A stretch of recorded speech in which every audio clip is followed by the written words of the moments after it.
pumupunta ako dito, naaalala kong lahat. Parang kahapon lang.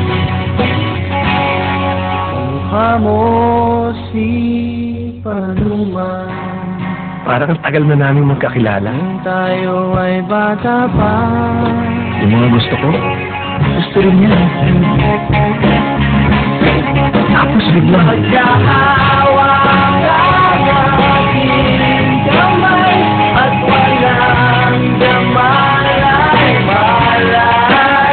na tinuruan mo ang puso ko na umiibig na tunay. At kahit hindi rin naging kami sa huli,